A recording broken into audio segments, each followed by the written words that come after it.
Hi guys, and welcome to another Hero of the Week. Now, the debate on the Privileges Committee report had some terrible speeches from Boris Johnson's sycophants like Jacob Rees-Mogg and Leah Nietzsche, but some amazing ones also. Here Martin Docherty-Hughes delivered an epic attack on Boris Johnson, who he called an idiot and indifferent to the suffering of those who did come to work when he avoided the Cobra meetings that were so important. Take it away, Martin. That idiot missed 5 COVID-19 Cobra meetings. People were dying. It's the greatest tragedy since the Blitz, and he couldn't be bothered to turn up. My constituents turned up. They had to go to work. They drove ambulances. They were in working in porters and hospitals.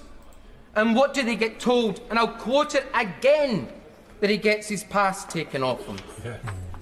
Now, that actually sounds quite pathetic, but that's the limitations that we have been given to us in this report. It's the limitations placed on the Privileges Committee itself, that members on all sides will go through the lobbies tonight to actually support the report with all its limitations.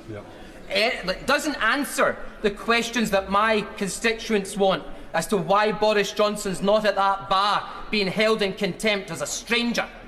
Now, some people may say that's a bit of an arcane process, but he was the Prime Minister of the United Kingdom of Great Britain and Northern Ireland. The first time a Prime Minister has been held in contempt of the House. And this is all we have got to say to it. How ridiculous this place must seem to our constituents.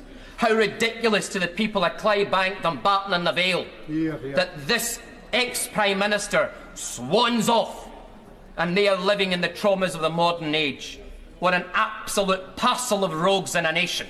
Leader of the House. A very interesting speech, and a very powerful one. The idiot. And how Boris Johnson was not answering the music. Now, I think he raised an interesting point here, the idea that Boris Johnson, even though he resigned, could be brought back to Parliament. Now, I don't know if that's possible, but it would be very interesting to see. Boris Johnson requested by Parliament to come back and answer for his crimes, to face the music. That would have been a proper response. But of course, Boris Johnson resigned and ran away. And there was no pressure applied to him to return to Parliament as a citizen. He could have returned as a citizen to face the music. But his supporters came up with all types of excuses, conspiracy theories, and those who were supposed to represent the Conservative Party were nowhere to be seen. Rishi Sunak couldn't be bothered to turn up. He was afraid. What sort of message did that send to the public? The people, as Martin Docherty-Hughes pointed out here, people who did come to work. Boris Johnson refused to attend Cobra meetings, really important meetings at the beginning of the pandemic. He couldn't be bothered to turn up because he was lazy. The laziest Prime Minister in living history. But members of the public, key workers, they were not lazy. They drove the ambulances. They looked after people in care homes. They drove trains.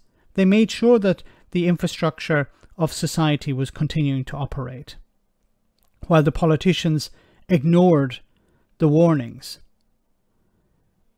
But it would be an interesting scenario to see Boris Johnson dragged before Parliament, or at least invited to Parliament to face the music. But he won't, and he never will. Because he's a coward and because he's surrounded by cowards. And I think that makes Martin our Hero of the Week. See you next time for our next Hero of the Week.